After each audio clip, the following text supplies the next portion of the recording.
After 6 years, the billionaire CEO froze at an airport when he saw his missing wife holding triplets. The terminal at JFK International Airport buzzed with its usual symphony of announcements, rolling luggage, and hurried goodbyes. Amidst this controlled chaos, Dominic Westbrook moved with practiced precision, his Italian leather shoes clicking purposefully across the polished floor. At 42, he commanded attention without effort. 6'2" with shoulders that filled his bespoke charcoal suit to perfection, salt and pepper hair cropped close at the sides but just long enough on top to hint at the rebellious boy he'd once been. He was halfway to his gate when the world tilted on its axis. 20 feet away, kneeling beside a row of seats, was a ghost. Vivian, his wife, the woman who had vanished without a trace 6 years ago, taking with her his heart, his future, and their unborn child. Dominic's briefcase slipped from suddenly nerveless fingers, the heavy thud lost in the terminal's ambient noise. Blood rushed in his ears as he stared, unable to move, unable to breathe. What froze him completely was what surrounded her. 3 identical children, approximately 5 years old, 2 little girls with matching braids and pink backpacks, and a boy with a toy airplane clutched in his small hand. Triplets, his children. Have you ever had your entire world shattered and rebuilt in a single moment? Have you ever discovered that everything you believed was only half the truth? What would you do if the person who broke your heart had done it to save your life? If the years of grief and anger suddenly collided with joy and confusion? Stay with me to discover how one chance encounter at an airport terminal changed everything for a man who thought he'd lost it all, and a woman who sacrificed everything to protect what mattered most. Hello, my beautiful queens. Life sometimes asks us to make impossible choices, between love and protection, between truth and safety. Today's story speaks to every woman who's ever had to be both the sword and the shield, who's carried burdens in silence because speaking them aloud might bring danger to those she loves. It reminds us that sometimes the most profound act of love looks like walking away, and that time and distance don't diminish the connections that truly matter. As you listen today, I want you to remember that your strength in protecting others is never forgotten, and that sometimes, when we least expect it, life offers us the chance to reclaim what we thought was lost forever. The courage to face that moment, with all its fear, hope, and vulnerability, is what makes us truly unstoppable. As if sensing his presence, Vivian looked up. Their eyes locked across the crowded terminal, and time suspended between them. He saw shock flash across her face, followed by something more complex. Fear, longing, and a fierce protectiveness as her hands instinctively moved to the children's shoulders. "Mommy, my shoe," the little boy said, pointing to his untied lace, oblivious to the earthquake happening in his mother's world. Vivian's lips formed a single word, his name, though no sound reached him through the distance and noise. She looked exactly as she had in his dreams for 6 endless years, only somehow more beautiful, with new lines of character around her eyes that spoke of hardship and resilience. Dominic moved forward as if pulled by an invisible thread, weaving through travelers until he stood before her. Up close, he could see the children clearly. His eyes reflected in the boy's curious gaze, Vivian's gentle smile on both girls' faces. "Vivian," he whispered, her name rusty in his throat after years of avoiding it. "My God, you're alive." She straightened slowly, keeping the children close. "Dominic." Her voice was softer than he remembered, weathered by time and circumstance. I never thought we'd." "Who are you?" one of the little girls interrupted, studying him with unabashed curiosity. "You're wearing a fancy suit like the men in Mommy's magazine." Dominic dropped to one knee, bringing himself to the child's level, his heart thundering so loudly he was certain everyone could hear it. "My name is Dominic," he said, his voice unsteady. "I'm an old friend of your mother's." "He looks like Benjamin," the other girl whispered loudly to her sister. Vivian paled. "Olivia, Emma, Benjamin. Please take your backpacks and sit right here while I talk to this gentleman for a moment." She pointed to the seats directly beside them. "But Mommy, we'll miss our plane to Grandma's," Benjamin protested, clutching his toy airplane tighter. We won't miss it, sweetheart. I promise. Vivian's voice was calm, but Dominic could see the slight tremor in her hands as she arranged the children with their backpacks. When she turned back to him, her composure was fragile but holding. Not here, she said quietly. Please. Dominic nodded, still unable to fully process what was happening. 6 years of searching, of private investigators and dead ends, of grief that had hollowed him out and hardened what remained. And here she was, standing before him with 3 children who could only be his. Sisters, have you ever experienced a moment that changed everything in an instant? Share in the comments below. They found a quiet corner in an overpriced airport cafe, the children occupied with chocolate milk and the coloring books Vivian produced from her carry-on. They sat at a table just far enough away that the children couldn't hear their conversation, but close enough that Vivian could watch them with the vigilance Dominic now recognized as a mother's protective instinct. They're beautiful, he said, his eyes moving from the children to her face. How, when?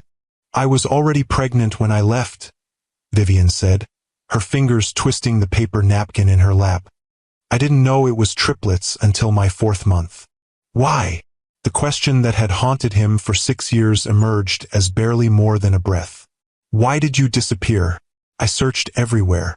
I thought you were dead, Vivian. She looked down at her hands. No wedding ring, he noticed, just a thin tan line where it had once been. I had to leave, she said finally. I didn't have a choice. Everyone has a choice, Dominic countered, struggling to keep his voice level.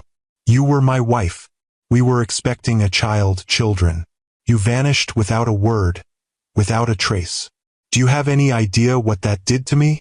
Pain flashed across her face. I know what it must have looked like, what you must have thought. But I was trying to protect you. To protect all of us. Protect us from what? Vivian glanced at the children, ensuring they were still absorbed in their coloring. From Richard Blackwood. The name hit Dominic like a physical blow. Richard Blackwood, his former business partner, the man who had tried to steal Westbrook's breakthrough algorithms 6 years ago, who had threatened legal action that could have destroyed everything Dominic had built. What does Blackwood have to do with this? He came to me, Vivian said, her voice dropping even lower, the night before I disappeared. He said he had evidence that could send you to prison, fabricated evidence about data theft, but convincing enough that it would stick. He said he would destroy you unless I convinced you to sign over the patent rights to him. Dominic stared at her, disbelief warring with a dawning horror. Why didn't you tell me? I was going to, but then he showed me the photos. Vivian's eyes filled with tears. He had been having us followed for months. He had pictures of us at doctor's appointments, at dinner, even inside our home. He said if I told you anything, he would make sure neither of us lived to see our baby born. Jesus, Vivian. Dominic ran a hand over his face, memories rearranging themselves in light of this revelation. So you ran. She nodded. I thought if I disappeared, he would leave you alone. Focus on the business rivalry rather than making it personal. I thought I was saving your life and our babies. Babies, Dominic corrected softly, looking over at the triplets. The girls were showing Benjamin how to color inside the lines, their heads bent together in concentration. I didn't know until later, Vivian said, following his gaze.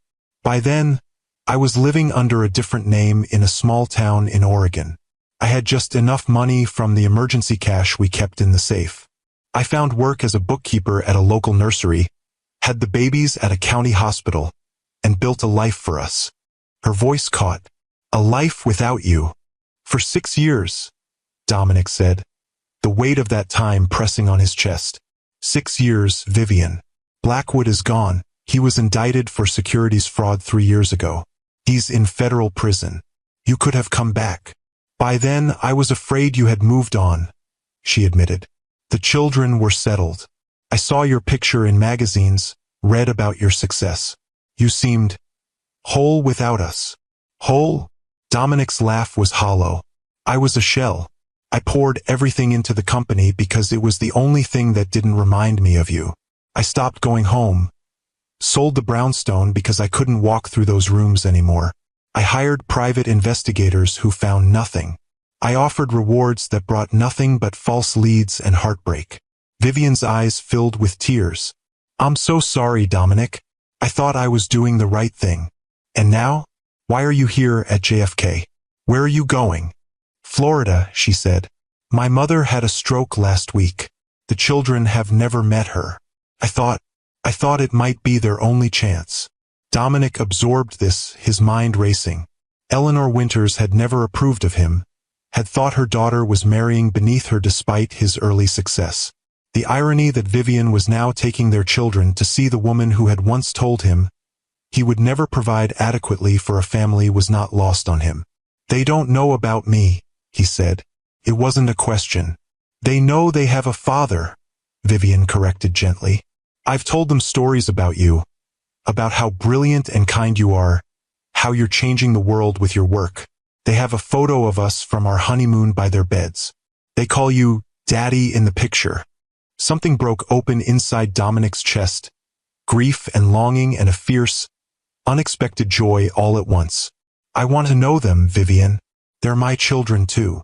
Before she could respond, Benjamin appeared at her elbow, his toy airplane clutched tightly in one hand. Mommy, Emma says we're going to miss our plane, he said, his small face serious. Then he turned to Dominic, studying him with unabashed curiosity. You look like me, or I look like you. Mommy says I have my daddy's eyes. Dominic's throat tightened as he met his son's gaze, his own eyes looking back at him from a face that held Vivian's gentle features. You do, he managed. You have exactly your daddy's eyes. Benjamin considered this. Are you my daddy? The one in the picture. The simple question hung in the air between them. Dominic looked at Vivian, silently asking permission. After a moment that felt like eternity, she nodded, tears spilling onto her cheeks. Yes, Dominic said, his voice breaking. I'm your daddy. Benjamin's eyes widened. Without hesitation, he thrust his toy airplane toward Dominic. Do you want to play? I'm going to be a pilot when I grow up. Dominic took the offered toy with trembling hands. I would love to play, he said. And being a pilot sounds like a wonderful plan. The commotion drew the girls' attention. They approached cautiously, standing on either side of their brother. Girls, Vivian said softly. This is your father. This is your daddy. Emma, the more outspoken of the twins, stepped forward. For real? Not just in the picture. For real? Dominic confirmed, his heart so full it threatened to burst. I've been looking for you for a very long time. Did you get lost? Olivia asked, her voice smaller than her sister's. The innocent question nearly undid him. Something like that, he managed. But I'm not lost anymore. The next hour passed in a blur of introductions and explanations simplified for 5-year-old understanding.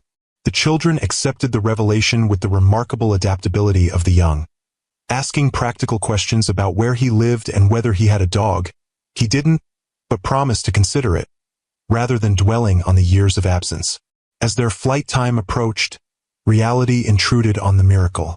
Vivian began gathering their things, her movements betraying her uncertainty. Don't go, Dominic said quietly while the children were distracted by a passing service dog. Or let me come with you. I'll buy a ticket on your flight. We can figure this out together. Dominic, Vivian began, her expression torn. It's not that simple. The children have school. I have work. We have a life.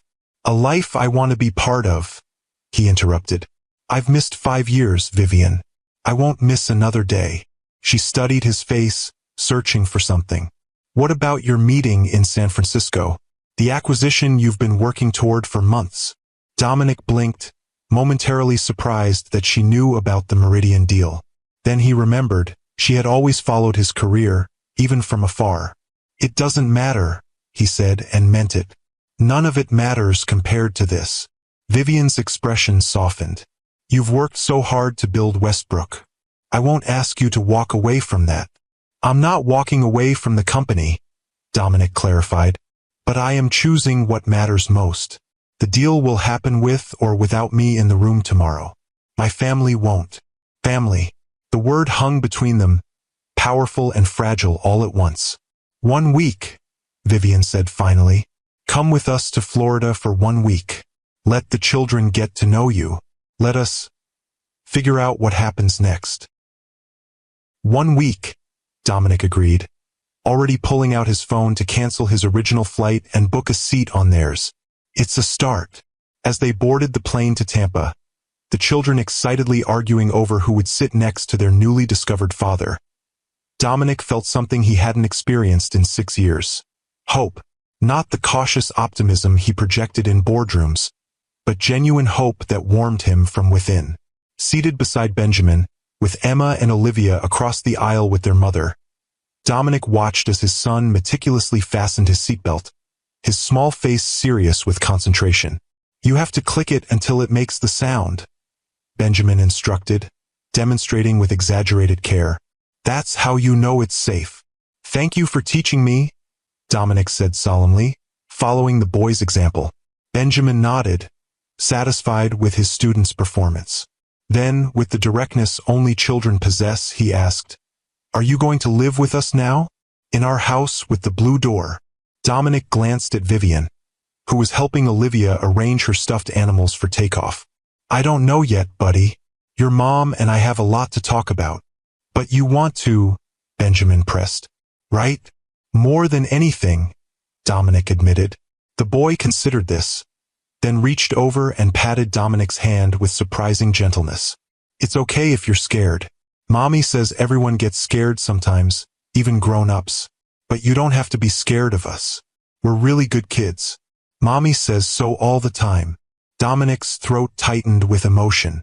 I believe her. And I'm not scared of you, Benjamin. I'm just overwhelmed.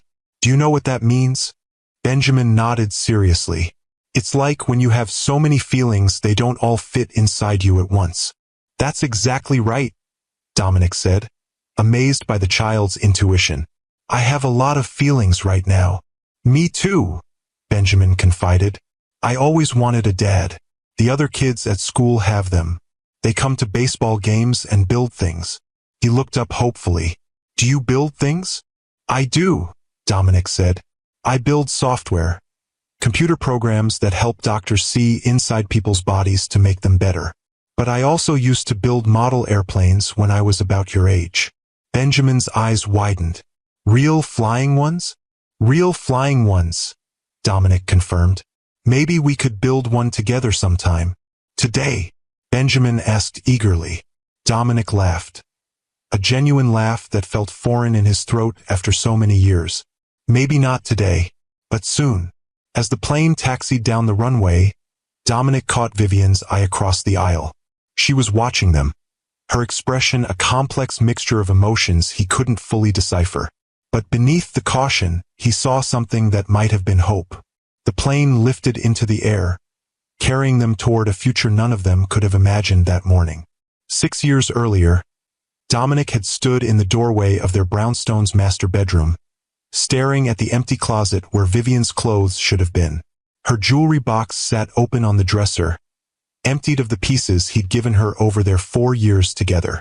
No note, no explanation, just gone. Sir, the police detective's voice pulled him from the memory. Is there anyone who might want to harm your wife? Any threats? Any enemies? Dominic had laughed then, a harsh sound that scraped his throat raw. I'm a tech CEO. I have competitors, not enemies. But that wasn't entirely true. Richard Blackwood had been more than a competitor. They'd started Westbrook Technologies together in Dominic's garage, 2 brilliant programmers with complementary skills. Dominic was the visionary, the algorithm architect. Blackwood was the business mind, the one who knew how to package and sell their innovations. Until the medical imaging breakthrough. Dominic had spent 3 years developing an algorithm that could detect microscopic anomalies in tissue scans that human eyes would miss. It would revolutionize early cancer detection, saving countless lives. But when the first major hospital system had offered to license the technology, Blackwood had wanted to sell it outright for a quick profit. You're thinking too small, Dominic had told him during their final argument. This isn't about money. This is about changing medicine forever. The next day, Blackwood had tried to access the source code, planning to take it to a competitor. Dominic caught him, fired him, and bought out his shares in a contentious settlement. 2 weeks later, Vivian disappeared. Now, as the plane began its descent into Tampa, Dominic wondered how he could have been so blind. Blackwood hadn't just been after the company. He'd gone after Dominic's entire life. "Daddy, look!" Benjamin's excited voice pulled him from the dark memory. The boy pointed out the window at the sprawling coastline below. "Is that the ocean?" "That's Tampa Bay," Dominic explained, grateful for the interruption. "The Gulf of Mexico is just beyond it. Can we go swimming?" "Mommy said Grandma's house is near the beach." "If your mom says it's okay," Dominic replied, glancing across the aisle where Vivian was helping Emma gather her colored pencils. She met his eyes briefly. "Maybe tomorrow. Today we need to get settled and see how Grandma is feeling." The mention of Eleanor Winters sent a chill through Dominic. His last interaction with Vivian's mother had been at their wedding, where she'd cornered him during the reception. "My daughter could have married anyone," she'd said, champagne glass clutched tightly in her manicured hand. "Doctors, lawyers, men from good families." Instead, she chose a garage startup founder with delusions of grandeur. "I love her," Dominic had replied simply, "and I'll spend my life making her happy." Eleanor had smiled thinly. "We'll see." Now he was about to face her again, not as the struggling entrepreneur she'd dismissed, but as the billionaire CEO whose wife had fled from him, taking his children with her. He couldn't imagine she'd be any more welcoming. The plane touched down with a gentle bump, and the children cheered as if they'd accomplished something remarkable.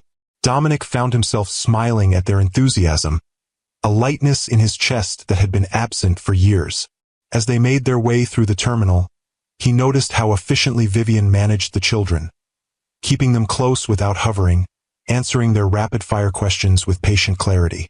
She'd become a remarkable mother in his absence, building a family without him. The thought brought a fresh wave of grief, not just for what he'd missed, but for what she'd endured alone. "We can take a taxi," Vivian said as they approached the ground transportation area. "Mom's house is about 40 minutes from here." "I'll arrange a car," Dominic replied, already reaching for his phone. "More comfortable for everyone." Vivian hesitated, then nodded. "Thank you." While they waited for the car, Emma sidled up to Dominic, studying him with unabashed curiosity. Unlike her more cautious sister, Emma seemed determined to make up for lost time. "Do you have a big house?" she asked. "Mommy says you help sick people with your computers." "I do have a house in New York," Dominic answered. "And yes, the technology my company makes helps doctors find illnesses so they can treat people sooner. Like when Olivia had strep throat and the doctor looked in her mouth with that light thing?" Dominic smiled. "A bit more complicated than that, but similar idea." "Are you rich?" Emma pressed, ignoring her mother's quiet, "Emma, that's not polite." "I've been fortunate in business," Dominic said carefully. "But that's not what's important." "What is important?" Emma's directness was disarming. Dominic looked at the 3 children, his children, then at Vivian, who watched him with guarded eyes. "Family," he said simply. "Family is what matters most." The black SUV arrived, and the driver loaded their luggage while Dominic helped the children into their seats. It struck him how natural it felt, this sudden shift into fatherhood. Terrifying, yes, but also right in a way nothing had felt since Vivian left. As they drove through Tampa toward the coastal community where Eleanor lived, Dominic found himself cataloging details about his children with hungry attention. Olivia was the quieter twin, thoughtful and observant, clutching a well-worn stuffed rabbit. Emma was bold and curious, constantly pointing out sights along the road. And Benjamin, his son, had Dominic's analytical mind, asking detailed questions about how the car's navigation system worked. "They're extraordinary," he said quietly to Vivian, who sat beside him while the children pressed their faces to the windows. "They are," she agreed, a hint of pride warming her voice. "They've been through a lot, but they're resilient." "Like their mother," Dominic observed. Vivian's eyes met his, something vulnerable flickering in their depths. "I did what I had to do." I know that now, he said. But Vivian, if you had told me about Blackwood's threats, you would have confronted him, she interrupted. And he would have followed through. You never back down, Dominic. It's what makes you brilliant in business and terrifying as a target. Before he could respond, the car turned onto a palm-lined street of elegant homes overlooking the water. They pulled up to a sprawling Mediterranean-style house with terracotta roof tiles and bougainvillea climbing the walls. Grandma's house, the children chorused, already unbuckling their seatbelts. Dominic felt a knot form in his stomach. Does she know I'm coming? I called from the airport while you were getting the bags, Vivian admitted. She was surprised. I bet, Dominic muttered. The front door opened before they reached it, revealing a slender woman in her 60s leaning on a walker. Eleanor Winters had aged since Dominic last saw her. Her once dark hair now silver, her posture slightly stooped. But her eyes, Vivian's eyes, were as sharp as ever as they fixed on him. Grandma! The children rushed forward, surrounding her with gentle hugs that suggested they'd been warned about her condition. My darlings, Eleanor said, her voice warm as she bent to kiss each small head.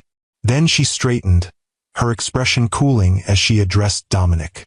Mr. Westbrook, this is unexpected. Mrs. Winters, he replied with a nod. I hope you're recovering well. Well enough to recognize a complication when I see one, she said dryly. Then to Vivian, let's get everyone settled. The children must be tired from traveling.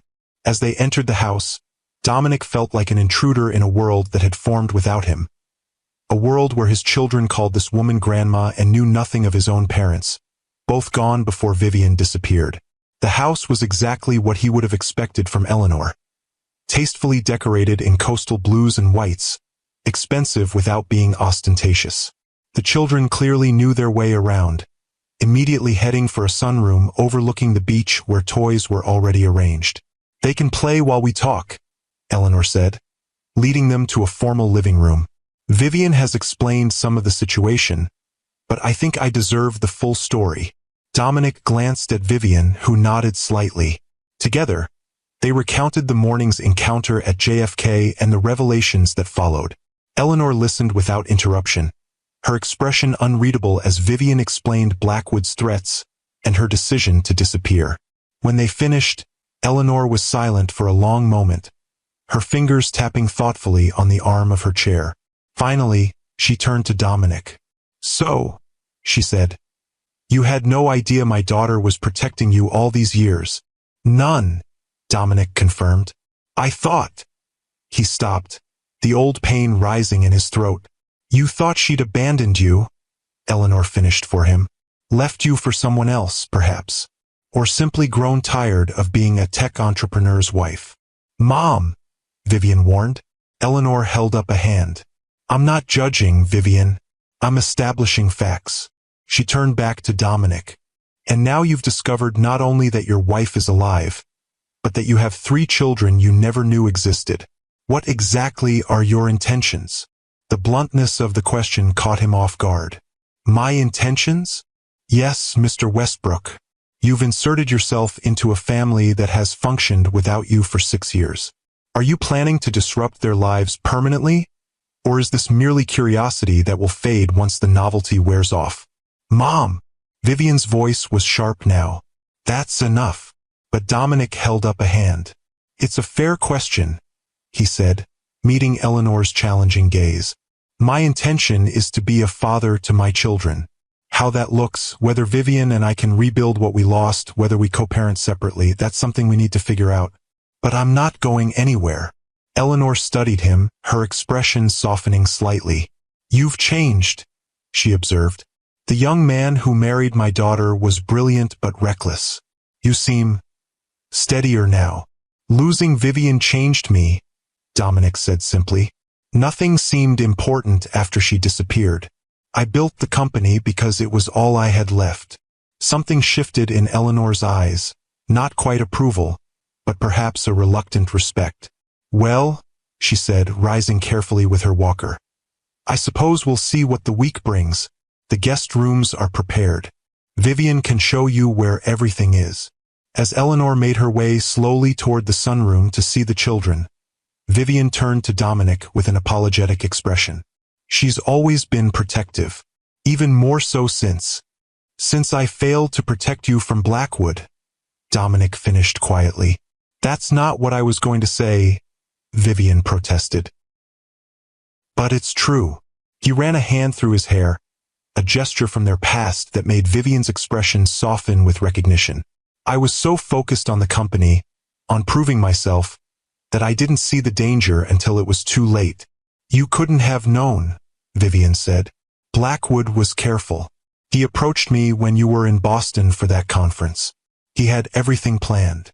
Dominic remembered that trip, 3 days of meetings with hospital administrators interested in the imaging software.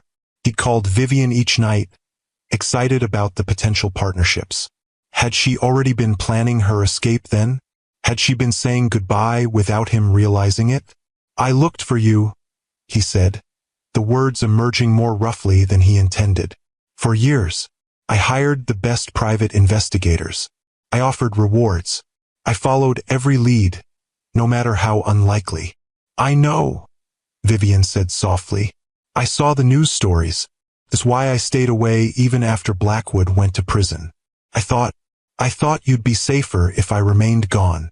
Safer, Dominic echoed, confused. Blackwood had friends, powerful ones.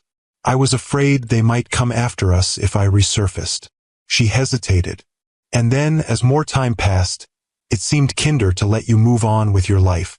There was no moving on, Dominic said, his voice low and intense. There was just existing, working, building something that felt hollow without you to share it. The raw honesty in his voice made Vivian look away, blinking rapidly. I should check on the children, she said, and show you to your room. You must be tired. Dominic recognized the deflection, her way of retreating when emotions ran too high. It was so familiar, this dance between them, even after 6 years apart. Of course, he said, allowing her the space she needed. Lead the way. The guest room was on the 2nd floor, with a balcony overlooking the Gulf. As Vivian showed him where to find extra towels and explained the house's quirks, the temperamental air conditioning, the Wi-Fi password, Dominic was struck by the domesticity of the moment. How many times had they done this in their marriage, settling into hotel rooms on business trips or visiting friends? The children are down the hall, Vivian explained. They're sharing the blue room. I'm across from them. Thank you, Dominic said, for letting me come, for giving me this chance. Vivian paused at the door. They deserve to know their father, she said simply. And you deserve to know them. And us? The question slipped out before he could stop it. What do we deserve, Vivian? She met his eyes, something vulnerable and uncertain in her gaze. I don't know, she admitted. I never thought we'd have the chance to find out. Before he could respond, Benjamin's voice called from downstairs. Mommy, Daddy, Grandma says we can have cookies. Daddy. The word sent a jolt through Dominic's chest. Joy and grief tangled together. Coming, sweetheart, Vivian called back. She gave Dominic a small smile. Duty calls. As she turned to go, Dominic caught her hand. Vivian, he said softly, whatever happens between us, thank you for them, for raising them to be so perfect. Her fingers tightened briefly around his, the first voluntary touch since their reunion. They are pretty amazing, aren't they? Just like their mother, Dominic said. A flush colored Vivian's cheeks as she slipped her hand from his and headed downstairs. Dominic followed, his heart lighter than it had been in 6 years. My queens, have you ever had to make a difficult choice to protect someone you love? Tag a sister who showed that kind of strength. The afternoon passed in a blur of activity as the children, excited by both their father's presence and their grandmother's indulgence, led Dominic on a tour of the house and grounds. They showed him the beach access path, the treehouse in the backyard that needed fixing because Grandma can't climb anymore, and their favorite hiding spots. Dominic absorbed it all with hungry attention, filing away each detail about his children's lives. Emma loved drawing and could spend hours with her sketchbook. Olivia was the reader, already devouring chapter books meant for older children. Benjamin had an engineer's mind, constantly taking things apart to see how they worked. "He's exactly like you," Vivian said quietly as they watched Benjamin methodically disassemble and reassemble a toy car on the patio. "Remember how you took apart our coffee maker the week after we got married? And made it brew twice as fast," Dominic recalled with a smile. "And nearly burned down the kitchen," Vivian countered, but she was smiling too, the memory warming the space between them. These moments, these glimpses of their shared past, felt like stepping stones across a vast river. Each one brought them a little closer, a little more connected, though the current of 6 years' separation still rushed beneath their feet. Dinner was a lively affair, with the children eager to share every detail of their lives with their newly discovered father. Dominic learned about their school in Oregon, their friends, their favorite foods and games. Each revelation was precious, a piece of the puzzle of who his children were. Eleanor watched the interactions with sharp eyes, her initial frostiness thawing slightly as she observed Dominic's genuine interest in the children. When Benjamin proudly showed off his ability to cut his own chicken, Dominic praised him with such obvious pride that even Eleanor's lips curved in a reluctant smile. After dinner, as the sun set over the Gulf in a spectacular display of orange and pink, the children begged to walk on the beach. Eleanor excused herself to rest, leaving Dominic and Vivian to shepherd the excited trio down the wooden walkway to the shore. The beach was nearly empty, just a few couples strolling in the distance.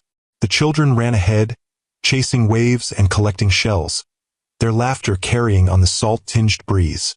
Dominic and Vivian walked side by side, close but not touching, the space between them filled with unspoken words.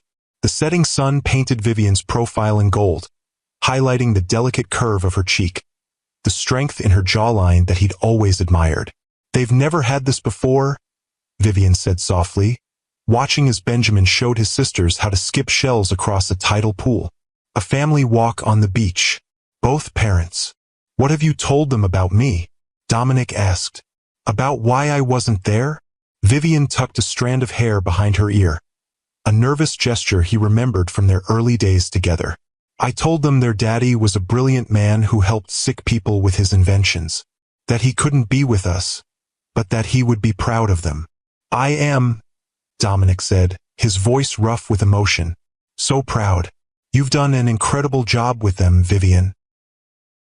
"It wasn't easy," she admitted. "The pregnancy was difficult. Triplets usually are. I was on bed rest for the last 2 months. The delivery was complicated." Dominic's heart clenched at the thought of her going through that alone. "Were you afraid?" "Terrified," she said simply. "But I had no choice but to be strong. For them." "You shouldn't have had to do it alone," Dominic said, the words emerging more forcefully than he intended. "I should have been there." Vivian stopped walking, turning to face him fully. The dying sunlight caught in her eyes, turning them to amber. "I made that choice, Dominic. I chose to leave, to keep you safe, to have our babies away from Blackwood's reach.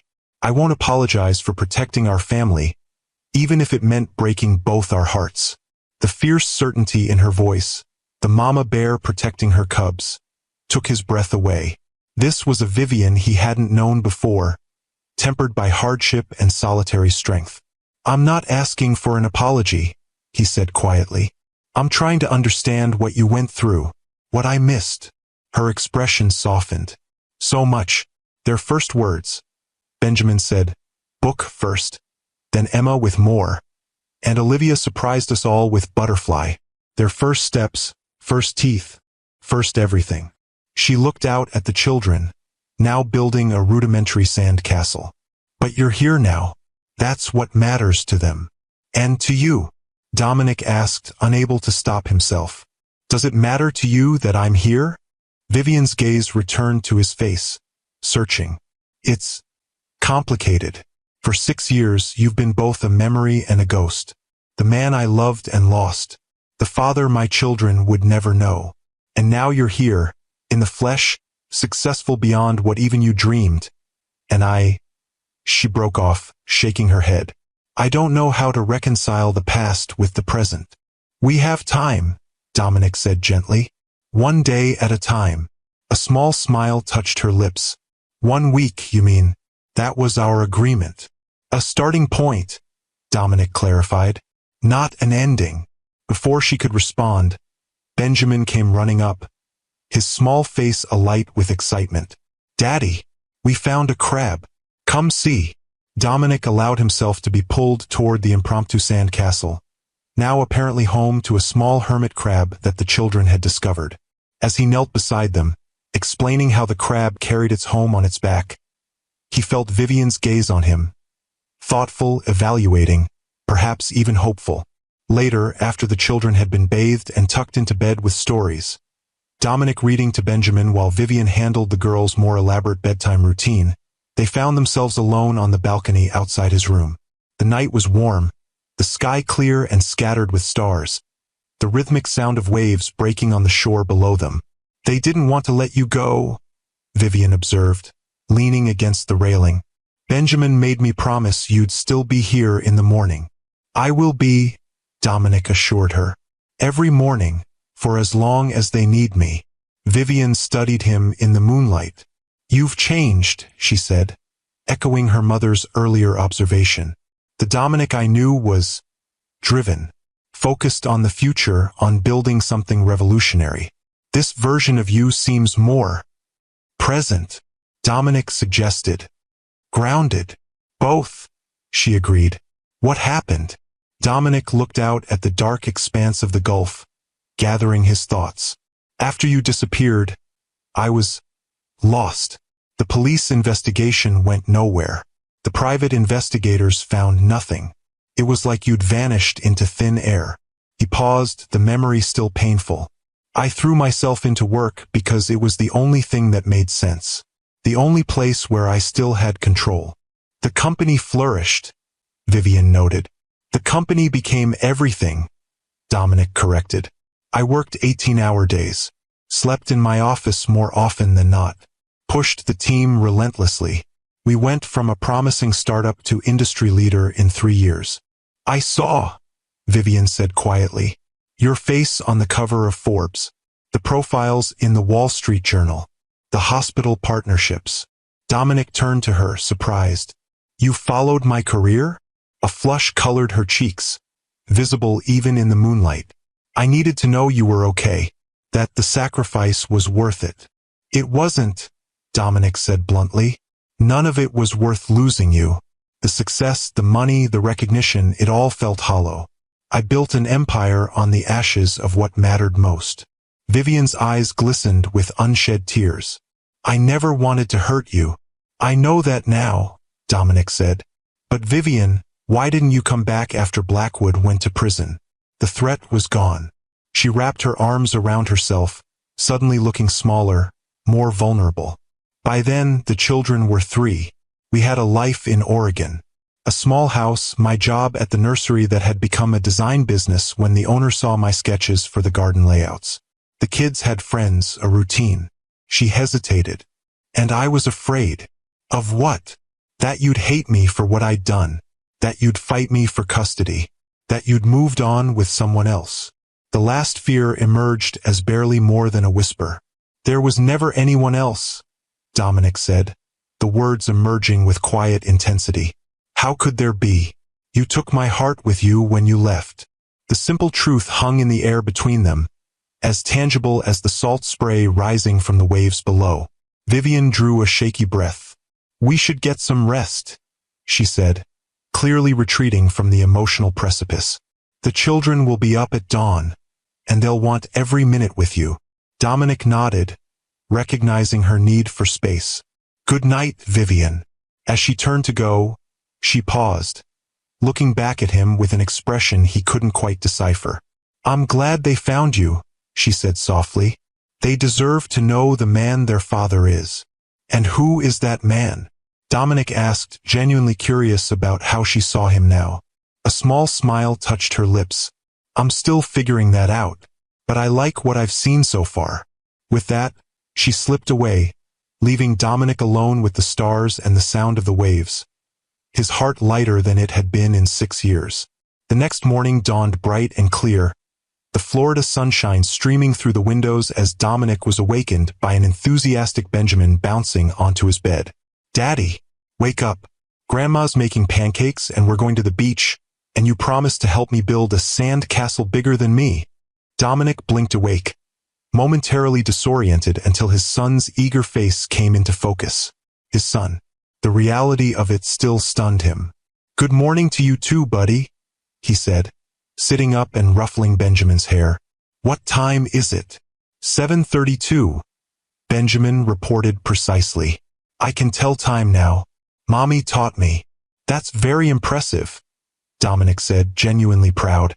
"Give me 10 minutes to shower and I'll be right down. Okay?" Benjamin nodded seriously. "I'll time you," he declared, studying the watch on his small wrist with great concentration. As Dominic showered and dressed, he could hear the household coming to life below. Children's laughter, the clatter of dishes, Eleanor's voice instructing someone about the proper way to set the table. It was a symphony of family life that he'd never experienced, having grown up as an only child with reserved, academic parents. When he came downstairs, he found a domestic scene that both warmed and pained him. Vivian at the stove flipping pancakes, Eleanor supervising the twins as they arranged fruit on a platter, Benjamin carefully counting out forks at each place setting. This was what he had missed, what should have been his daily reality for the past 6 years. "Right on time," Benjamin announced, checking his watch. 9 minutes and 43 seconds. "Very efficient," Eleanor commented, raising an eyebrow at Dominic. "A quality I wouldn't have associated with you in the past." "Mom," Vivian warned, but Dominic just smiled. "I've learned the value of time, Mrs. Winters," he said, accepting a cup of coffee from Vivian with a grateful nod. "Especially time with family." Something in his tone must have reached Eleanor, because her expression softened slightly. "Well, the pancakes are getting cold. Everyone sit." Breakfast was a lively affair, with the children chattering about their plans for the day. The beach was the unanimous priority, with specific requests for sandcastle building, shell collecting, and swimming, if Mommy says the water isn't too cold. "I have some work calls I need to make first," Dominic said, glancing at Vivian. "The acquisition I was heading to San Francisco for. I need to check in with my team." "Of course," Vivian said. "Take whatever time you need. We'll get the beach things ready." After breakfast, Dominic retreated to his room to call Vanessa, his COO, who had been handling the Meridian negotiations in his absence. "Where the hell are you?" she demanded without preamble. "The Meridian board is getting nervous. They want to know why you're suddenly unavailable for the biggest deal of the year." "I'm in Florida," Dominic said, moving to the balcony where he could see the children helping Vivian gather beach toys in the yard below.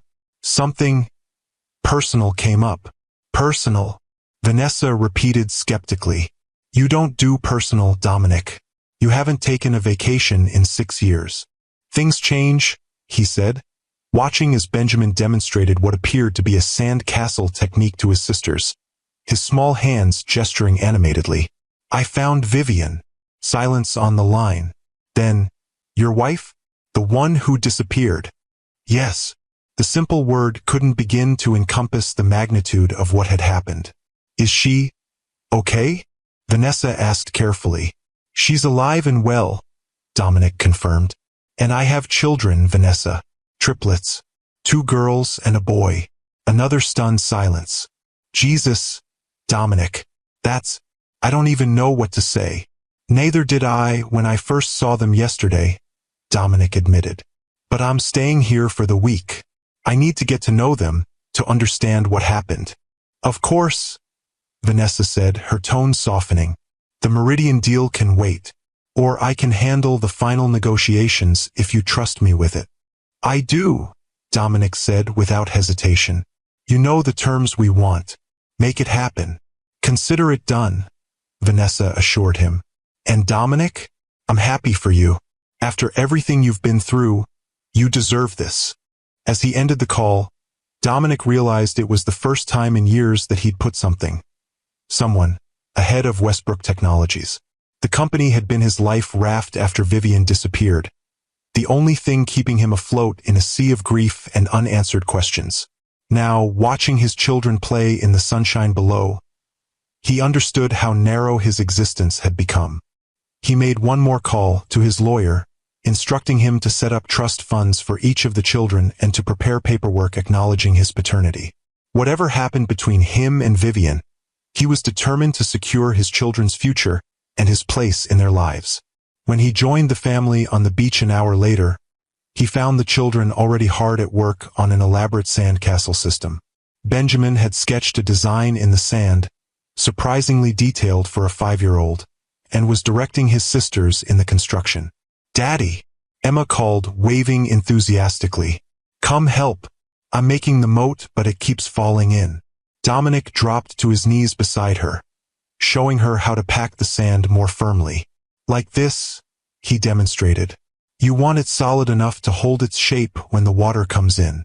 Emma watched with serious concentration, then mimicked his technique perfectly. "You're good at this," she declared. "Did you build sand castles when you were little?" "Not many," Dominic admitted. "I grew up in Chicago, far from the ocean, but I built a lot of snow forts in the winter." "What's snow like?" Olivia asked, looking up from her careful arrangement of shells along the castle walls. "We saw pictures in books, but Mommy says it doesn't snow where we live in Oregon." "It's cold and wet and magical," Dominic told her. "It makes everything quiet, and when the sun hits it just right, it sparkles like millions of tiny diamonds." "Can we see it sometime?" Benjamin asked hopefully. "I'd like that," Dominic said, his heart swelling at the thought of future seasons with his children. Building snowmen, decorating Christmas trees, celebrating birthdays, all the milestones he'd missed and all the ones still to come. He glanced up to find Vivian watching them from her beach chair, a wistful expression on her face.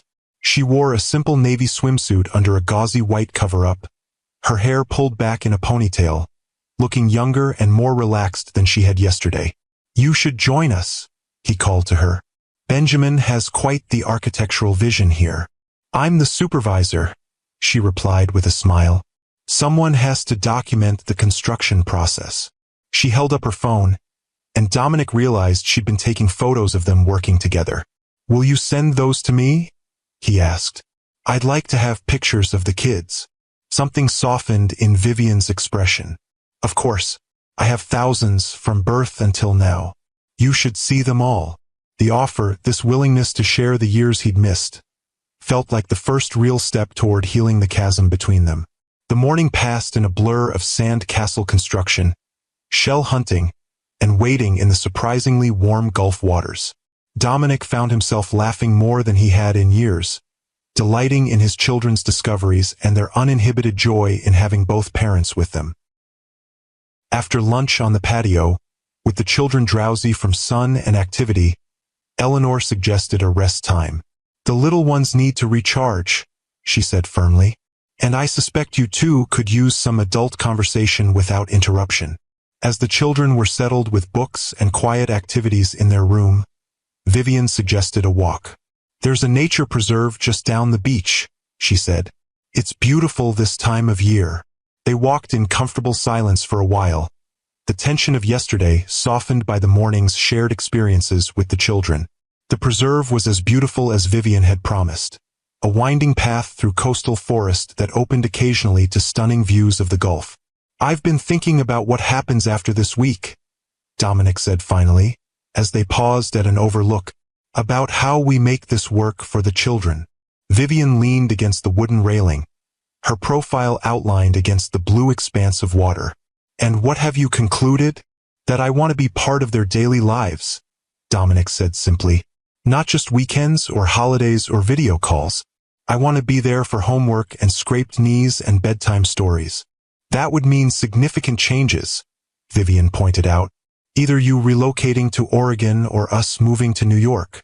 "I can work from anywhere," Dominic said. "The company is established enough now that I don't need to be in the office every day." Or, he hesitated, then pressed on. "Or we could start fresh somewhere new. All of us." Vivian turned to face him fully, her expression guarded. What exactly are you suggesting, Dominic? I'm suggesting that we give our family a chance, he said, taking a step toward her. Not just co-parenting, but rebuilding what we had, what we lost. We can't just pick up where we left off, Vivian said, her voice gentle but firm. Too much has happened. We're different people now. I know that, Dominic acknowledged. I'm not asking for the past back. I'm asking for a chance at a new future. One where we build something together, with our eyes wide open this time. Vivian looked away, her gaze returning to the water. When I left, she said slowly, I was 28 years old, married to a brilliant, driven man who was going to change the world. I believed in you completely, but I also felt secondary. Your work always came first. The observation stung, but Dominic couldn't deny its truth. And now I'm 34, a mother of 3 who built a life from nothing. I run my own landscape design business. I've learned to be self-sufficient, to make decisions without consulting anyone else. She turned back to him, her expression resolute. I won't go back to being an afterthought in your life, Dominic. You never were, he protested. But I understand how it felt that way. I was obsessed with proving myself, with making Westbrook a success. He stepped closer, close enough to see the flecks of gold in her brown eyes. Losing you changed everything. Success meant nothing without you to share it with. Something vulnerable flickered in Vivian's expression. And if we tried again? How do I know the company wouldn't become your priority once more? Because I've lived that life, Dominic said simply. I've reached every goal I set, built the company bigger than I ever imagined. And it left me empty. He reached for her hand, relieved when she didn't pull away. These past 24 hours with you and the children have brought me more joy than the last 6 years combined. Vivian looked down at their joined hands, her thumb unconsciously tracing the familiar callus on his palm. A writer's bump from years of coding. It's not just about us, she said quietly. The children have to come first. Their stability, their happiness. Always, Dominic agreed. Which is why I want us to take this slowly. To be thoughtful about every step. A small smile touched Vivian's lips. Slowly and thoughtful weren't exactly your specialties before. I've had 6 years to learn patience, Dominic said, returning her smile. And the value of what really matters. Before Vivian could respond, her phone chimed with a text message. She pulled it from her pocket, frowning slightly as she read the screen. Everything okay? Dominic asked. It's Mom, Vivian said. The children are awake and asking for us. We should head back. As they turned to retrace their steps along the path, Dominic kept hold of her hand. To his surprise and quiet joy, Vivian let him.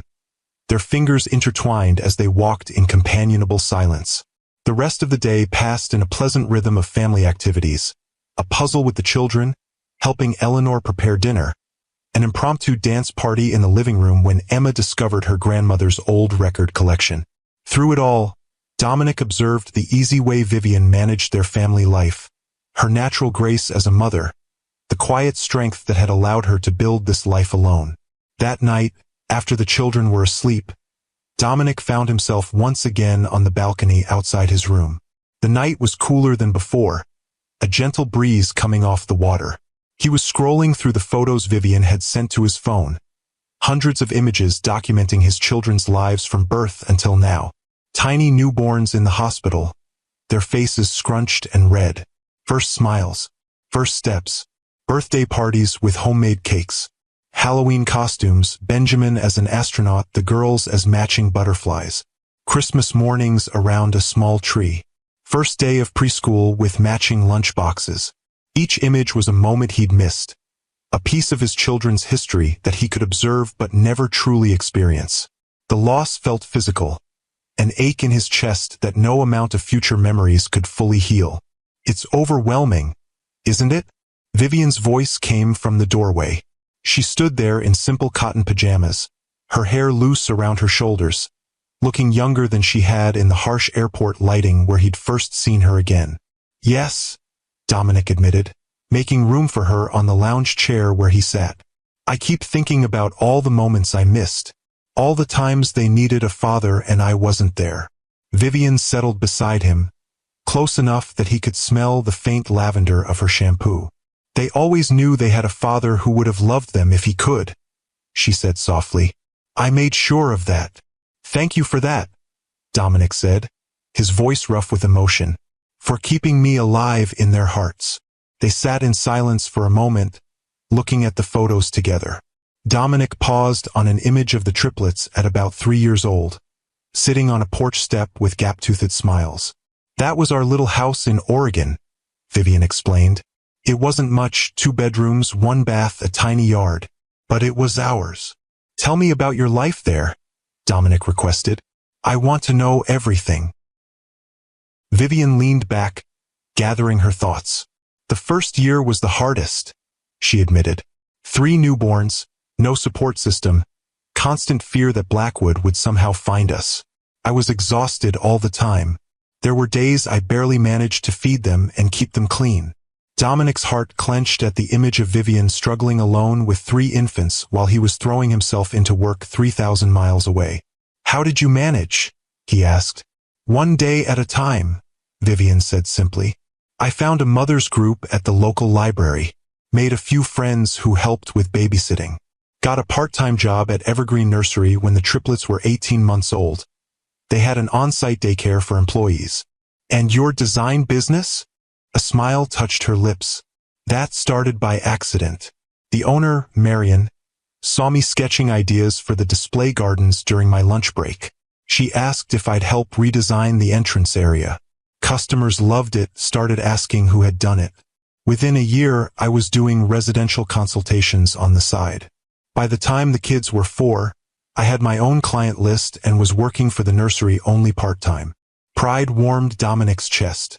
You built something beautiful from nothing. I had to, Vivian said, her voice strengthening. For them. And for me. I couldn't just be a woman in hiding, a mother defined by what she'd lost. I needed to create something new. You always were the creative one, Dominic observed. I remember how you transformed our first apartment, that terrible walk-up with the leaky windows. You made it feel like home with just paint and fabric and those plants you insisted would thrive despite the lack of sunlight. And they did, Vivian reminded him with a smile. Except for that fern you accidentally drowned when I was visiting my mother. I still maintain it was suicidal, Dominic protested, returning her smile. No plant needs that much water. The shared memory hung between them, warm and familiar. For a moment, it was easy to forget the 6 years of separation, the pain and loss that had shaped them both. I missed this, Vivian admitted quietly. Talking with you, laughing about nothing. It was always so easy between us. Until I let work consume me, Dominic finished for her. Until Blackwood saw an opportunity to exploit the distance I'd created. Vivian nodded, her expression turning serious. I don't blame you for what happened, Dominic. Blackwood was the villain in our story, not you. But I need you to understand that I can't go back to being the wife who waits at home while you change the world. I've built my own world now. I don't want you to go back, Dominic said, reaching for her hand. I want us to go forward together. As equals, partners in every sense. Vivian studied their joined hands, her expression thoughtful. It won't be simple, she warned. The logistics alone. My business, your company, the children's school and friends. Nothing worth having is simple, Dominic countered. But we're both problem solvers. We can figure it out one step at a time. Before Vivian could respond, a small voice called from inside the house, Mommy! They both turned to see Olivia standing in the doorway, clutching her stuffed rabbit, her eyes heavy with sleep. What is it, sweetheart? Vivian asked, immediately rising and going to her daughter. I had a bad dream, Olivia said, her lower lip trembling. There was a mean man trying to take us away from you and Daddy. Dominic felt a chill at the child's words, so eerily reflective of the reality that had shaped her early life. He joined Vivian, kneeling beside Olivia. That sounds scary, he said gently. But it was just a dream. No one is going to take you away from us. Olivia looked at him with solemn eyes. Promise. I promise, Dominic said firmly. I'll always protect you and your brother and sister and your mom. That's what daddies do. Olivia considered this, then nodded, apparently satisfied. Can I have some water? Of course, Vivian said. Let's get you a drink and then back to bed. As Vivian led Olivia inside, Dominic followed, struck by how naturally they had fallen into parenting together, despite their years apart. In the kitchen, he filled a small cup with water while Vivian stroked Olivia's hair soothingly. After Olivia had been tucked back into bed, with reassurances that both her parents would be nearby all night, Dominic and Vivian found themselves alone in the hallway outside the children's room. She's the sensitive one, Vivian explained quietly, more intuitive than the others. She picks up on emotions, on tensions that Emma and Benjamin miss. She knew something was wrong between us, Dominic realized. That's what triggered the nightmare. Vivian nodded. Probably, which is why we need to be careful, Dominic. Clear about what we're doing, what we're promising to each other and to them. I meant what I said to her, Dominic said. I will protect all of you. Always. Vivian's expression softened. I believe you, but protection isn't just about physical safety. It's about emotional security too. The children are already attached to you. If we try to rebuild our relationship and it doesn't work, it will work, Dominic said with quiet certainty. Not because it's easy or because we're the same people we were 6 years ago, but because we both want it to. Because we're willing to do the work. Vivian studied his face in the dim hallway light, searching for something. Whatever she saw must have reassured her, because she nodded slowly. One day at a time, she said, echoing her earlier words. Starting tomorrow. Starting tomorrow, Dominic agreed. As they parted ways to their separate rooms, Dominic felt a sense of possibility that had been absent from his life for too long. The road ahead wouldn't be simple or straight, but for the first time in 6 years, he could see a future worth building. One with Vivian and their children at its center. The next morning brought a shift in the weather, dark clouds gathering over the Gulf as a spring storm approached. The beach plans were postponed, much to the children's disappointment, until Dominic suggested building the model airplane he'd promised Benjamin. I had my assistant overnight some supplies, he explained to Vivian's raised eyebrow. They should be delivered this morning. Sure enough, a courier arrived just after breakfast with a large package containing not 1 but 3 model airplane kits. One for each child, along with all the necessary tools and materials. I thought the girls might want to build their own, Dominic explained as Benjamin's eyes widened with excitement. Emma can paint hers however she wants, and Olivia's has a special light-up feature for nighttime flying. You didn't have to do that, Vivian said, but her smile belied any real objection. I wanted to, Dominic replied simply. They cleared the dining room table, spreading out newspapers to protect the surface, and Dominic guided the children through the process of assembling their models. He was impressed by their focus and dexterity, Benjamin methodically following each step in the instructions, Emma adding creative flourishes to her design, Olivia carefully ensuring each piece was perfectly aligned. They get that from you, Vivian observed as she brought them snacks mid-morning. That ability to concentrate completely on a task. I've never had that kind of focus. You're selling yourself short, Dominic countered. I remember how you could spend hours on your garden designs, lost in the creative process. Vivian smiled, acknowledging the point. Maybe we each gave them different kinds of focus. The best of both of us? Dominic agreed, watching as Emma carefully painted her plane's wings in a rainbow pattern. The storm arrived in earnest by early afternoon, rain lashing against the windows and thunder rumbling over the Gulf. The children, having completed their airplanes, were now engaged in an elaborate game involving their new toys and various stuffed animals as passengers. Eleanor, who had been watching the family interaction with thoughtful eyes, beckoned Dominic to join her in the kitchen while Vivian supervised the children's play. You seem determined to insert yourself back into my daughter's life, she said without preamble as she prepared tea. I'm determined to be a father to my children, Dominic corrected gently. What happens between Vivian and me is for us to decide. Eleanor raised an eyebrow, measuring tea leaves into a pot with precise movements.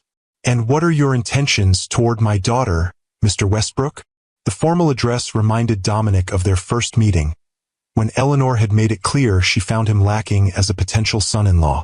Now, despite his success and wealth, her skepticism remained, though perhaps for different reasons. I love her, Dominic said simply. I never stopped loving her, and I want to build a life with her and our children, if she'll have me. Love isn't always enough, Eleanor observed, pouring hot water over the tea leaves. Especially when there's a history of pain between you. No, it isn't, Dominic agreed. But it's a starting point. The rest takes work, commitment, compromise. All things I'm prepared to offer. Eleanor studied him over the rim of her teacup. 6 years ago, I would have said you were incapable of compromise, that your ambition would always come before my daughter's happiness. And now, Dominic asked. Now I'm reserving judgment, Eleanor said, but her tone had softened slightly. Time changes people, sometimes for the better. It changed both of us, Dominic acknowledged. Vivian is stronger, more independent than she was before, and I've learned what truly matters. Eleanor nodded, seemingly satisfied with his answer. The children adore you already, she observed. Benjamin hasn't stopped talking about his real dad since you arrived. The girls are more cautious, but equally enchanted. They're extraordinary, Dominic said, his chest warming with pride. Vivian did an amazing job raising them. Yes, she did, Eleanor agreed, often at great personal cost. Remember that, Mr. Westbrook, when you're making plans for their future. Before Dominic could respond, a crash of thunder shook the house, followed by a momentary power outage. When the lights flickered back on, the children's excited voices called from the living room. Grandma, Daddy, come see the lightning. As they rejoined the family, Dominic found himself studying Eleanor with new understanding. Her protectiveness toward Vivian wasn't just the reflexive defense of a mother. It was born from watching her daughter struggle alone, from supporting her through the hardest years of her life. If he and Vivian were to build a future together, Eleanor would be part of that equation. A grandmother to his children, a mother-in-law he needed to respect and include. The storm raged throughout the afternoon, keeping the family indoors. They played board games, baked cookies, and watched a movie the children had seen 100 times, but it's still the best, Daddy. By evening, the triplets were pleasantly exhausted, falling asleep quickly after dinner despite the continuing thunder. With the children settled, Dominic found himself alone with Vivian in the kitchen, helping her clean up while Eleanor rested in her room, her stamina still limited by her recent stroke. You're good with them, Vivian observed as she loaded the dishwasher. Natural, like you've been doing this for years instead of days. It feels natural, Dominic admitted, wrapping leftovers to store in the refrigerator. Being with them, taking care of them. I didn't know it was possible to love someone so completely, so instantly. That's parenthood, Vivian said with a small smile. It rewires your entire being. They worked in companionable silence for a few minutes, the domestic task feeling oddly significant. A glimpse of what everyday life together might be like. I've been thinking about what you said yesterday, Vivian said finally, closing the dishwasher and turning to face him. About starting fresh somewhere new. Dominic's heart quickened. And it might be the simplest solution, she acknowledged. Neutral territory. No baggage of my life in Oregon or yours in New York. We could look at options, Dominic suggested, careful not to push too hard. Maybe somewhere with good schools, outdoor space for the kids, not too far from an airport for business travel when necessary. And my mother, Vivian added. I'd want to be within reasonable distance of her, especially after her health scare. Of course, Dominic agreed immediately. We could look at places in Florida or perhaps North Carolina, somewhere with seasons but not harsh winters. Vivian leaned against the counter, her expression thoughtful. You've given this some consideration. I've had a lot of time to think these past few days, Dominic admitted. About what matters, about how to make this work. It won't be simple, Vivian cautioned. Uprooting the children, starting over in a new place. And there's still so much we need to work through between us. One step at a time, Dominic reminded her. We don't have to solve everything tonight. Vivian nodded, then glanced toward the window where rain still lashed against the glass. The storm's getting worse, she observed.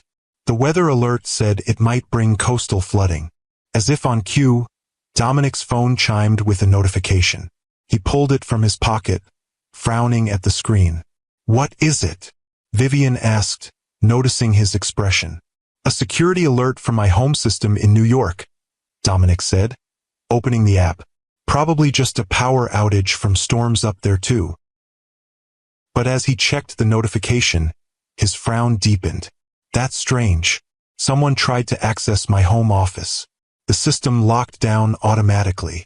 Could it be your housekeeper? Or maintenance? Vivian suggested. Not at this hour, Dominic said, scrolling through the alert details. And they all have authorized access codes. A chill ran through him as he opened the security camera footage. The image was dark, but he could make out a figure in his office, attempting to access his computer. The face wasn't visible, but something about the build, the movements. I need to make a call, he said, his voice tight. This might be important. Vivian nodded, concern evident in her expression. I'll finish up here. Dominic stepped onto the covered patio, sheltered from the rain but still able to hear the crash of waves against the shore. He dialed his head of security, a former FBI agent who oversaw Westbrook's cybersecurity and Dominic's personal protection. Mitchell, it's Westbrook. I just got an alert about an intrusion at my penthouse. I saw it too, Mitchell confirmed. I've dispatched security to check it out and alerted NYPD. The system performed as designed, full lockdown, data protection protocols engaged. Whoever it was couldn't access anything important. Can you tell who it was? Dominic asked, though a sinking feeling in his gut told him he already knew. Not yet, Mitchell said. The footage is being enhanced now. But Dominic, there's something else you should know. I've been running background on Richard Blackwood since you called about finding your wife. Dominic's grip tightened on the phone. What about him? He was released from federal prison 3 weeks ago, Mitchell said grimly. Early parole for good behavior and cooperation in another case. He's supposed to be restricted to the New York area as a condition of his release, but he could have arranged for someone else to break in, Dominic finished, his mind racing. Or he could have violated parole. Exactly, Mitchell agreed. I flagged this with his parole officer, but I thought you should know. If he's involved, this might not be just about corporate espionage anymore. No, Dominic said, a cold certainty settling in his chest. It wouldn't be. Keep me updated and increase security at the office.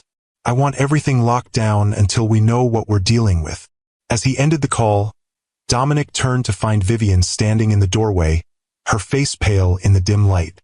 It's Blackwood, isn't it? She asked quietly. He's out. Dominic nodded, seeing no point in hiding the truth.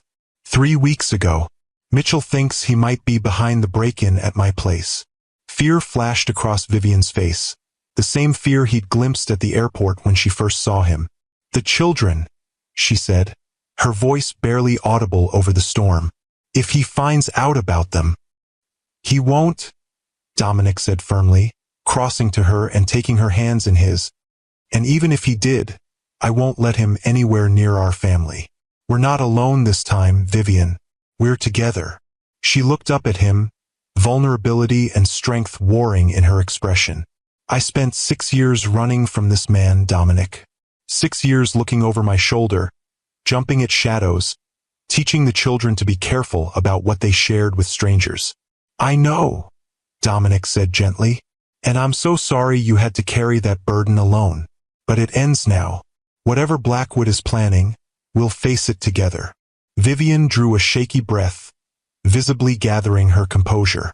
We should check on the children, she said. Make sure they're still asleep. Together they went upstairs, finding all 3 triplets sleeping soundly despite the storm raging outside. Benjamin had kicked off his covers as usual, and Dominic gently tucked him back in, marveling at how natural the gesture felt after just 3 days of fatherhood. In the hallway outside the children's room, Vivian turned to him, her expression resolute. "We need a plan," she said quietly. "If Blackwood is really back, if he's targeting you again, we need to be prepared. First thing tomorrow, I'll have Mitchell arrange security for the house," Dominic said. "Discreet but effective. And we'll need to decide our next steps, whether to stay here or move somewhere more secure until we know what we're dealing with." Vivian nodded, her practical nature asserting itself through the fear. "I should tell Mom," she said. "She needs to understand the situation." "We'll talk to her together," Dominic suggested. "In the morning, when we have more information." As they stood there in the dim hallway, the storm howling outside, Dominic was struck by how quickly their tentative reconciliation had been overshadowed by the same threat that had separated them 6 years ago. But this time they faced it as a united front, older, wiser, and with far more at stake. "Try to get some rest," he told Vivian, resisting the urge to pull her into his arms. "I'll keep my phone on and Mitchell will call if there are any developments." Vivian nodded, but made no move toward her room. "Dominic," she said hesitantly, Would you mind staying with me tonight? Just to talk," she added quickly. "I don't think I can be alone with my thoughts right now." The request, so simple yet so significant, touched something deep in Dominic's heart. "Of course," he said softly. "Whatever you need." In Vivian's room, they sat on the small love seat by the window, watching the storm lash the coastline. Dominic kept a respectful distance, sensing that what Vivian needed now was his presence, not his touch. "Tell me about the children's birth," he said, hoping to distract her from darker thoughts. "If you want to." A small smile touched Vivian's lips. "It was chaotic," she admitted. "I was only 32 weeks along when my water broke. The doctor had warned me that triplets often come early, but I wasn't prepared." "Were you scared?" Dominic asked. "Terrified," Vivian confessed. "I was alone in a strange city, using a different name with no family nearby. The nurses were kind, but—" She trailed off, then continued more softly. "I kept wishing you were there, kept imagining what you would say, how excited you'd be." The admission pierced Dominic's heart. "What happened?" "Emergency C-section," Vivian said. "Benjamin came first, then Emma, then Olivia. They were so tiny, Benjamin just over 4 pounds, the girls even smaller. They spent 3 weeks in the NICU." "And you were alone for all of it?" Dominic said, the reality of what she'd endured hitting him anew. Vivian nodded. "I rented a tiny apartment near the hospital so I could be with them every day. I'd sit for hours with one baby on each side and Benjamin on my chest, just talking to them, telling them they were strong, that they were loved." "You were amazing," Dominic said, his voice rough with emotion. "Are amazing." "I did what any mother would do," Vivian said simply. "They needed me to be strong, so I was." They talked through the night as the storm gradually subsided, sharing stories of the years they'd spent apart, Vivian describing the children's milestones and challenges, Dominic explaining how Westbrook had grown from promising startup to industry leader. By dawn, they had filled in some of the gaps in their separate lives, building a bridge across the years of silence. As the first light of morning filtered through the windows, Dominic's phone rang. Mitchell's name flashed on the screen. "What have you got?" Dominic answered without preamble. "Confirmation," Mitchell said grimly. "It was Blackwood at your penthouse. Facial recognition from the enhanced security footage is conclusive. And there's more, he accessed your calendar before the system locked him out. He knows you're in Florida." "Dominic." A cold weight settled in Dominic's stomach. "How soon can you get a security team to our location?" "I've already dispatched them," Mitchell assured him. "ETA 3 hours. I've also alerted local law enforcement to be on the lookout for Blackwood. He's in violation of his parole by leaving New York, so they have grounds to pick him up if they spot him." "Good," Dominic said. "Keep me posted." As he ended the call, He turned to find Vivian watching him, her expression calm but resolute. "He's coming here, isn't he?" she asked. "We don't know that for certain," Dominic said, unwilling to increase her fear. "But yes, it's possible. Mitchell has security on the way, and the local police have been alerted." Vivian nodded, rising from the love seat with quiet determination. "Then we need to be ready," she said. "I'll wake Mom and explain the situation. You check on the children. We should have breakfast as normal. No need to frighten them unless absolutely necessary." Her calm efficiency in the face of danger reminded Dominic of why he'd fallen in love with her in the first place. Beneath Vivian's gentle exterior had always been a core of steel, a strength that had allowed her to survive 6 years on her own, protecting their children from a threat they never knew existed.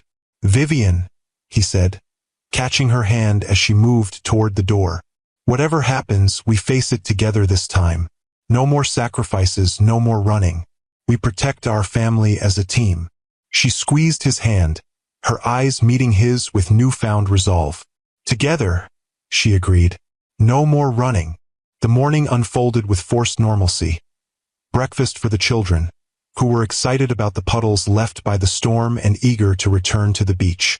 Eleanor, after a tense private conversation with Dominic and Vivian, maintained a calm facade for the triplets' benefit while quietly helping Vivian pack essential items, just in case. By mid-morning, Mitchell's security team had arrived, 2 former military men who established a discreet perimeter around the property, while a third remained with the family inside. The children, told only that Daddy's work friends were visiting, accepted the explanation without question, though Olivia watched the men with thoughtful eyes that suggested she sensed more than she was told. "What's our plan?" Vivian asked quietly as they watched the children play a board game with Eleanor in the living room. "We can't just wait here for Blackwood to show up. Mitchell is arranging a secure location," Dominic explained.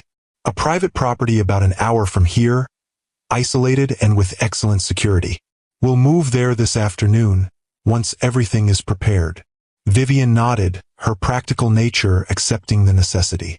And then we end this," Dominic said, his voice hardening. "Blackwood violated his parole by coming after me. That alone will send him back to prison. But I have more evidence I've been gathering for years about his other illegal activities, insurance in case he ever resurfaced." "You knew he might come back," Vivian realized. "I hoped he wouldn't," Dominic admitted. "But yes, I prepared for the possibility.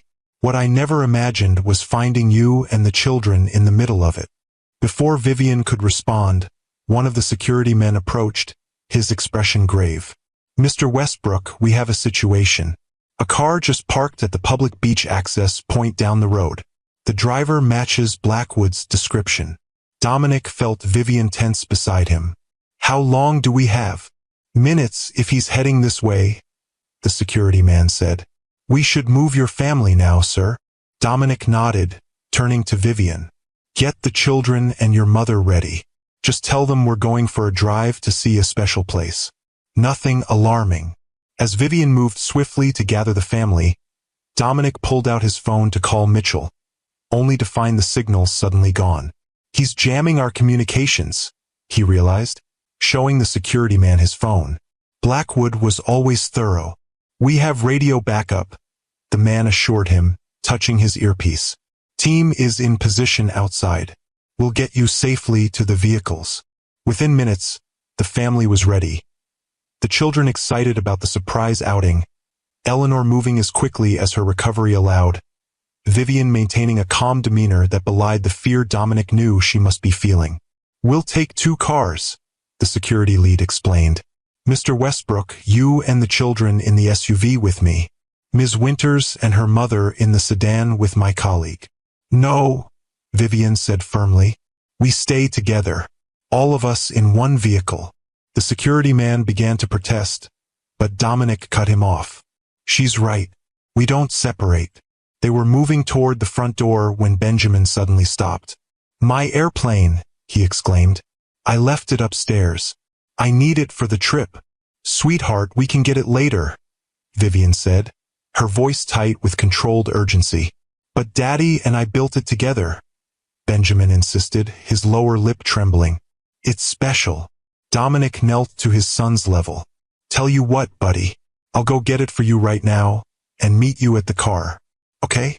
Benjamin nodded, satisfied with the solution. It's on my nightstand. The blue one with the silver wings. I know exactly which one, Dominic assured him, ruffling his hair. To Vivian, he added quietly, Get them to the car. I'll be right behind you. Vivian hesitated, clearly torn between keeping the family together and honoring their son's request. Be quick, she finally said. Dominic raced upstairs, located the model airplane, and was heading back down when he heard the front door open. Assuming the family was already outside, he hurried toward the entryway, only to find himself face to face with Richard Blackwood. 6 years had changed his former partner. Prison had hardened him, leached away whatever charm he'd once possessed. His once stylish appearance had given way to a leaner, more predatory look. But his eyes were the same, calculating, cold, fixed now on Dominic with undisguised hatred. Hello, Dominic, Blackwood said, his voice eerily calm. Imagine my surprise when I discovered your wife isn't as dead as everyone believed. Dominic's mind raced, calculating the family's position, hopefully in the car by now. The security team's location, outside, unaware that Blackwood had somehow entered through the back, and his own options, limited, with Blackwood blocking the front door. This ends now, Richard, Dominic said, keeping his voice steady. The police are already on their way. You're violating your parole just being here. Blackwood smiled, a cold expression that didn't reach his eyes. Parole violations are the least of my concerns. You took everything from me, Dominic. My company, my reputation, my freedom. 6 years in federal prison gives a man plenty of time to plan his response. You did that to yourself? Dominic countered, subtly shifting his position to keep Blackwood's attention on him, rather than the sounds of the family potentially still in the house. You tried to steal my algorithm, my life's work. It should have been ours, Blackwood hissed, his composure cracking slightly. We built Westbrook together. But you got greedy, wanted all the glory for yourself. That's not what happened and you know it, Dominic said, his mind working furiously to find a way out of this confrontation without endangering his family. You wanted to sell our technology to the highest bidder. I wanted to use it to help people. Blackwood laughed, a harsh sound devoid of humor. Always the noble visionary. Tell me, did your wife appreciate your noble vision when she fled with your unborn child? Or did she finally see you for the self-righteous hypocrite you really are? The taunt struck a nerve, but Dominic kept his expression neutral. What do you want, Richard? You can't possibly think you'll get away with whatever you're planning. What I want, Blackwood said, taking a step closer, is for you to feel what I felt, to lose everything you value, starting with your miraculous family reunion. A chill ran through Dominic at the threat. They have nothing to do with this. On the contrary, Blackwood said, his voice dropping to a dangerous whisper. They have everything to do with it. Your wife was supposed to convince you to sign over the algorithm to me. Instead, she ran. And now, after all these years, you found each other again. How touching. His expression hardened. How perfect. Dominic was about to respond when he caught a flicker of movement behind Blackwood. Vivian, silently entering through the kitchen door, her eyes wide but her movements deliberate. She held her phone in her hand, clearly recording the confrontation. Understanding flashed between them in an instant. The wordless communication of two people who, despite years apart, still knew each other's minds. Dominic needed to keep Blackwood talking, getting him to incriminate himself further. You won't touch my family, Dominic said, his voice rising slightly to cover any sound Vivian might make. Whatever grievance you have is with me, not them. Your family is your vulnerability, Blackwood said, oblivious to Vivian's approach. Always has been. Why do you think I targeted your wife 6 years ago? I knew she was your weakness. And yet she outsmarted you, Dominic said, unable to keep a hint of pride from his voice. She protected our children from you for 6 years. Blackwood's face darkened with anger. A temporary setback, But now, he never finished the sentence. The security alarm suddenly blared throughout the house. Vivian had triggered the panic button on the system. Blackwood whirled around, startled by both the noise and Vivian's unexpected presence. "It's over, Blackwood," Vivian said firmly, holding up her phone. "I've recorded everything. Your threats, your admission about 6 years ago, all of it. The security team is already surrounding the house." Blackwood lunged toward her, but Dominic intercepted him, restraining him until the security team burst in moments later, alerted by the alarm. They secured Blackwood, binding his hands with zip ties. "The children?" Dominic asked urgently. "Safe in the car with Mom and the rest of the security team," Vivian assured him, her voice remarkably steady. "I came back when I realized you might be in danger." Dominic crossed to her in 2 strides, pulling her into his arms. "That was incredibly brave," he said, his heart still racing. "And incredibly smart." "I wasn't going to lose you again," Vivian said simply, her arms tightening around him. "Not to him. Not after everything." "Police are 3 minutes out," one of the security team confirmed. "Get him out of here," Dominic instructed. "I don't want the children to see him when we leave." As the security men escorted the struggling Blackwood to a separate area, Dominic turned back to Vivian, cupping her face gently in his hands. "Are you okay?" She nodded, the adrenaline beginning to fade from her expression. "I think so. It happened so fast. I didn't really think. I just acted." "You saved me," Dominic said softly. Again, a small, shaky smile touched Vivian's lips.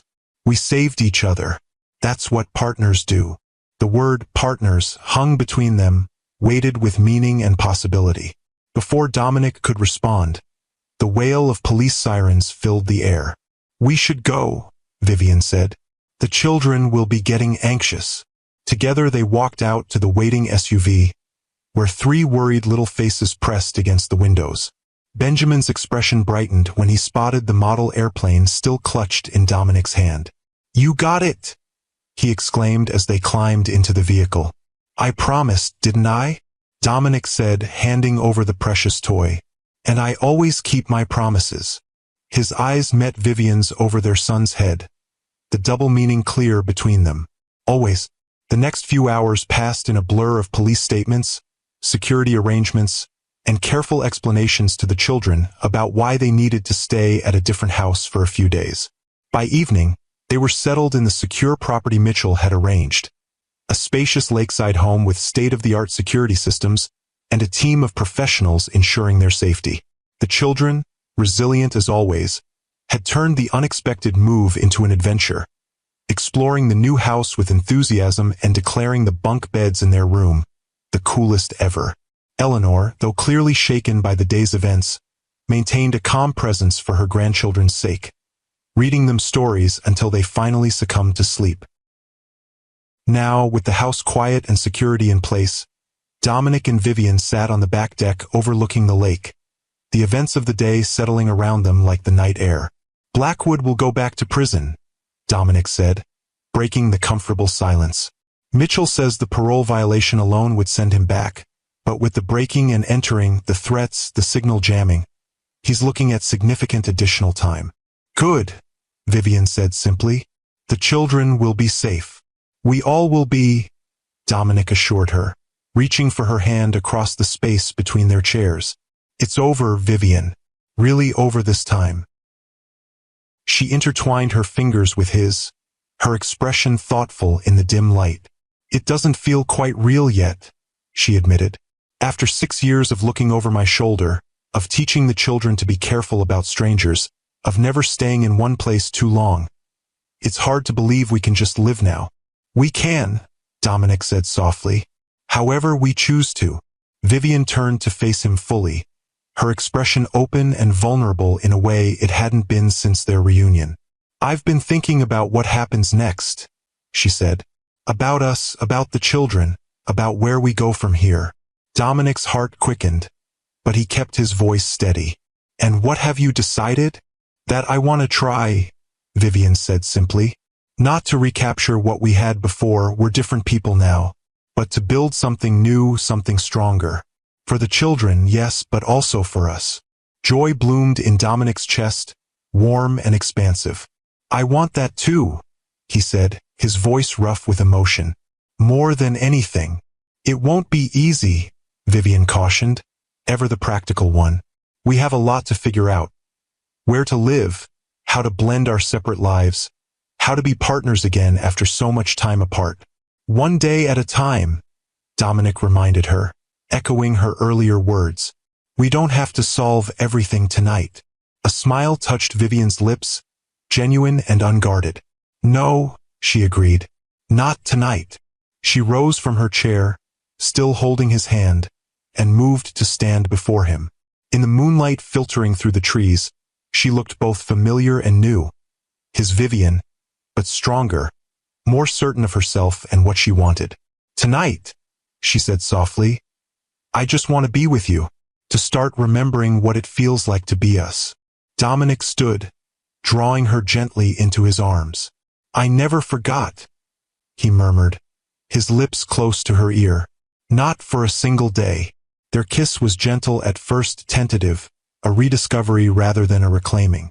But as Vivian's arms slid around his neck, as Dominic's hands found their familiar place at the small of her back, the years between them seemed to dissolve, replaced by a connection that had never truly broken, only stretched across time and distance.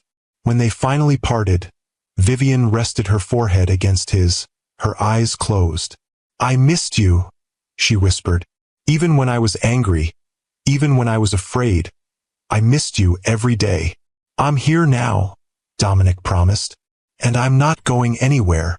Sisters, what lengths would you go to protect your family? Double tap if you'd move mountains to keep them safe. 6 months later, Dominic stood on the deck of a different house. Their house. Watching as Benjamin and his sisters raced across the expansive backyard, their laughter carrying on the autumn breeze. The property, nestled in the rolling hills of North Carolina, had been a compromise, close enough to Florida for regular visits to Eleanor, equipped with a state-of-the-art home office for Dominic's work with Westbrook, and with ample space for Vivian's growing landscape design business. The transition hadn't been seamless.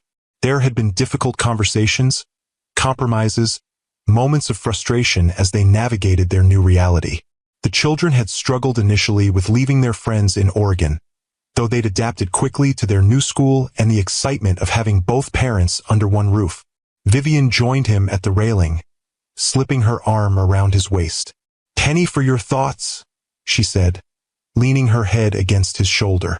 Just thinking about how much has changed in 6 months, Dominic replied, drawing her closer. How lucky we are. Luck had nothing to do with it, Vivian countered with a smile. We worked for this. We're still working for it every day. She was right, of course. Their relationship now was both familiar and entirely new, built on a foundation of shared history but strengthened by the people they'd become during their years apart. Dominic had learned to balance work with family, to be present in ways he never had before. Vivian had maintained her independence while opening herself to partnership again, trusting Dominic with her heart after years of self-reliance. The children seem happy, Dominic observed, watching as they constructed an elaborate leaf pile with the same focus they brought to their model airplanes. They are, Vivian agreed. Benjamin asked me yesterday if this was our forever home. I think he's finally believing that this is real, that we're a family together. And you? Dominic asked, turning to face her fully. Are you happy, Vivian? Her eyes met his, clear and certain. Yes, she said simply. Happier than I thought possible again. The honesty in her voice warmed him from within. They had come so far from that chance encounter at JFK, from the shock and pain and tentative hope of their reunion to this solid, purposeful life they were building together. I have something for you, Dominic said, reaching into his pocket. I've been waiting for the right moment. He withdrew a small velvet box, opening it to reveal a ring. Not the elaborate diamond he'd given her when they first married, but a simpler design, a sapphire surrounded by smaller stones that caught the afternoon light. It's not an engagement ring, he explained as Vivian's eyes widened. We're already married, at least legally, but I thought, maybe it could be a new beginning ring. a symbol of the life we're building now, not the one we had before. Tears gathered in Vivian's eyes as she took the box from him. It's beautiful, she said softly. Like our second chance, Dominic said. Unexpected, precious, and completely worth the wait. Vivian slipped the ring onto her finger. A perfect fit, as he'd known it would be. I love you, she said. The words still new enough between them to carry special weight. Not just for who you were or who you are now, but for who we are together. As Dominic drew her into his arms, sealing their renewed commitment with a kiss, he was acutely aware of how close they had come to missing this. How many twists of fate had been required to bring them back to each other. The airport encounter that could so easily not have happened. The week in Florida that could have ended differently. The confrontation with Blackwood that might have torn them apart again instead of cementing their bond. Daddy, Mommy, come see our Leaf Mountain, Benjamin called from the yard, breaking the moment. Hand in hand, they descended the steps to join their children, these miraculous beings who had brought them back together against all odds. As they helped add leaves to the impressive pile, as the twins demonstrated their jumping technique and Benjamin explained the structural engineering principles behind their creation, Dominic felt a contentment he had never known in his years of professional success. This was what mattered. These small moments, this family they had nearly lost and fought so hard to reclaim. Not the corporate acquisitions or the technological breakthroughs or the billions in his bank account, but the sound of his children's laughter and the warmth of Vivian's hand in his. Later that evening, after the children were asleep, Dominic and Vivian sat before the fireplace in their new home, planning a Thanksgiving visit to Eleanor in Florida. The children are so excited to show Grandma their new school projects, Vivian said, curled against Dominic's side. And Mom seems better each time we video chat. The physical therapy is really helping. We could look at properties down there, Dominic suggested. A vacation home for winter breaks, close to your mother. The children would love having a beach place. Vivian smiled up at him. Always planning for the future, she observed. Some things never change. Some things shouldn't, Dominic replied, pressing a kiss to her temple. But I'm learning to enjoy the present too. As the fire crackled and the autumn wind rustled the trees outside, Dominic reflected on the journey that had brought them here. The pain and loss, the years of separation, the chance reunion that had changed everything. Their story wasn't perfect.